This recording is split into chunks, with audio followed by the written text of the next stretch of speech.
Salut à tous les amis, j'espère que vous vous portez bien, j'espère que ça va chez vous. Alors aujourd'hui, on va un peu parler d'une nouvelle thématique et c'est surtout une nouvelle capsule que je propose pour voir un peu si vous allez aimer cela.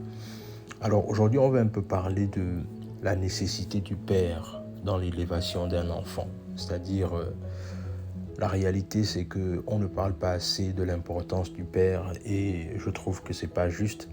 Et c'est la raison pour laquelle le but de ma démarche ici, c'est de comprendre et d'éplucher en fait l'importance du père parce que, qu'on le veuille ou pas, le père a une importance capitale dans la vie d'un enfant. Parce que le père va permettre à l'enfant d'avoir l'équilibre dont il a besoin et que forcément que sa mère ne peut pas combler. Donc, si tu es nouveau sur la chaîne, tu t'abonnes à la chaîne, tu partages la vidéo autour de toi, tu laisses un like, tu laisses un commentaire et sur ce, on va y aller. Donc, comme je disais, aujourd'hui, on va parler de l'importance du père. Pourquoi est-ce qu'il faut parler de l'importance du père? Parce que la réalité, c'est que le père est souvent cet être-là qui est le socle d'une famille, en fait, qui est le bouclier d'une famille. Et la plupart du temps, si on ne passe pas du temps à valoriser le père se sent souvent délaissé à un moment donné. Et c'est la raison pour laquelle, quand on a parfois tendance à demander à un père comment est-ce qu'il va, il a toujours tendance à dire il va bien. Mais la réalité, c'est que ce n'est pas toujours le cas et on va éplucher pourquoi. Alors, dans l'élévation d'un enfant, le père est souvent celui-là qui apporte la vision à l'enfant, en fait. C'est-à-dire, ou encore l'enfant a déjà un projet que l'enfant veut réaliser ou un rêve que l'enfant veut atteindre. Mais la plupart du temps, le père va être celui-là qui va l'aider quelque part à réaliser ce projet. Notamment le père, ce que le père va apporter, c'est qu'il va apporter de la discipline, il va apporter de l'effort, il va apporter du travail acharné. Ce qui fait qu'à un moment donné, même dans les moments difficiles, l'enfant, même quand il va vouloir abandonner, va toujours se rappeler pourquoi est-ce qu'il avait commencé ce projet en fait. Et je te prends par exemple comme exemple la situation avec les sœurs Vénus par exemple. Ce qui s'est passé avec les sœurs Vénus, c'est qu'au bout d'un certain temps, l'une des deux sœurs était plus talentueuse que l'autre. Le père, en qualité de visionnaire, avait compris une chose, c'est que plutôt de leur mettre en opposition, ce qu'il va faire, c'est qu'il va les entraîner les deux jusqu'à ce qu'il va déceler celle qui a le plus de talent, mais tout en ne décourageant pas celle qui a moins de talent en fait. Parce que le truc, c'est qu'à un moment donné, parfois tu peux avoir deux enfants qui veulent pratiquer par exemple la même discipline. Et en voulant pratiquer la même discipline, ce qui va arriver, c'est que la réalité, c'est qu'il y aura forcément un qui sera plus bon que l'autre ou plus bonne que l'autre. Mais la réalité, c'est que de leur mettre en opposition, ce qui ne sera pas intéressant, c'est que tu dois les former dans le sens là où le père, ce que lui va faire, c'est qu'il va former les enfants dans le sens là où chacun doit soit meilleur dans son couloir. Et on a par exemple, on voit encore ça notamment avec le boxeur Mike Flyer. C'est-à-dire que lui également, son père c'était un boxeur professionnel, mais qui n'a pas forcément réussi dans le monde de la boxe, mais qui a impacté son fils à tel point que il a inculqué à son fils les notions et le mindset de devenir un champion en fait.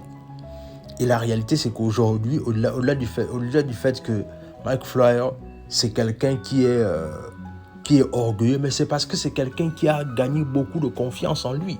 C'est quelqu'un qui s'est beaucoup investi sur son talent. Et en s'investissant sur son talent, en fait, ça lui a permis de devenir la meilleure personne qu'il est aujourd'hui, en fait. Et la plupart du temps, on peut lui reprocher le fait qu'il soit orgueilleux et tout ce qui va avec, mais c'est parce qu'il a confiance en lui et c'est parce qu'il sait ce qu'il mérite. Un autre exemple encore du père, c'est par exemple le père de Beyoncé. C'est quelqu'un qui a toujours cru en elle en fait. C'est quelqu'un qui a toujours été là pour elle depuis sa tendre enfance. C'est quelqu'un qui a décelé en fait le talent que sa fille avait Et ce qu'il a fait, c'est qu'il a travaillé le talent de sa fille. Il a modelé sa fille comme un potier afin que sa fille, lorsqu'elle sorte, elle explose en fait.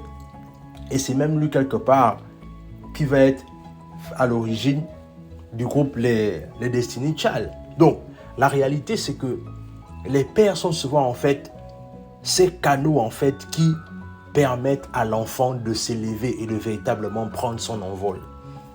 Et bien évidemment, mon but, ce n'est pas de minimiser le travail de la mère, non. La mère, son travail reste incontestable dans le sens là où elle donne la vie, l'enfant grandit en elle et tout ce qui va avec pendant les 9 mois. En tout cas, personne ne peut minimiser le travail de la mère. Et on a encore par exemple Kobe Bryant. Kobe Bryant aujourd'hui, c'est quelqu'un qui reste incontesté dans le monde du basketball, malgré le fait qu'il soit parti prématurément. Mais la réalité, c'est que Kobe Bryant n'aurait pas pu être celui qu'il est devenu sans son père. C'est-à-dire que on a toujours tendance à juste valoriser la mère, mais il faut aussi également qu'on parle de ce que les pères font en fait. Les pères sont souvent ces personnes-là qui voient souvent au-delà, il y a des pères qui sont tellement visionnaires que du coup, ils sont déjà en train de voir même ce que le fils ou la mère ne voit pas encore. Et la réalité, c'est que c'est ce qui s'est passé avec Kobe Bryant. Kobe Bryant, à l'époque, quand il grandissait, son père a été allé en Europe. Et c'est quand il est allé en Europe, notamment en Italie, et c'est quand il est parti jouer au basket en Italie qu'il a formé son fils. Et en formant son fils, il lui a préparé de telle sorte qu'il soit excellent dans le basketball. Mais en même temps, Kobe aussi lui reconnaissait qu'il avait des difficultés, mais qu'il a su ajuster avec le temps en fait. Et la réalité, c'est ça. C'est-à-dire que les pères sont souvent ces pionniers-là qui apportent ce que la mère ne peut pas apporter. C'est-à-dire qu'ils regardent au-delà, ils travaillent, ils amènent la discipline, ils amènent le travail, ils amènent l'effort, ils amènent le fait de ne pas se décourager.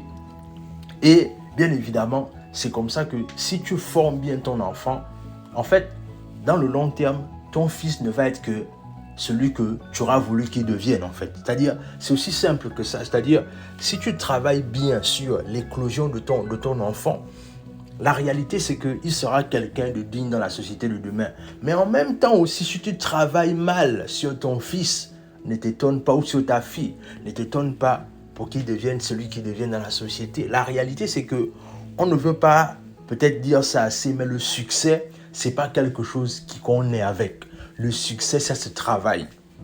Regardez par exemple encore avec Tiger Woods. Tiger Woods, son père, c'était quelqu'un d'excellent dans le domaine du tennis. Mais ce que son père a fait, c'est que, en fait, déjà même pour commencer, Tiger Woods, son père l'a mené pratiquement dans tous les terrains de golf. Allez voir comment les gens jouent, lui aussi pendant qu'il jouait. En fait, son père a tellement impacté sa vie dans le domaine du golf que la réalité c'est que Tiger Woods n'avait pas d'autre choix que de devenir en fait un golfeur professionnel. C'est-à-dire quoi? C'est-à-dire que ce monsieur en fait avait préparé son fils au succès.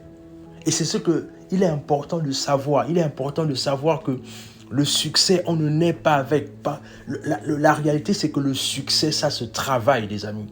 Donc, abonnez-vous à la chaîne. C'est ce que je voulais partager avec vous. Abonnez-vous à la chaîne. Si vous aimez ce contenu, faites-le moi savoir. Abonnez-vous à la chaîne. Partagez la vidéo autour de vous.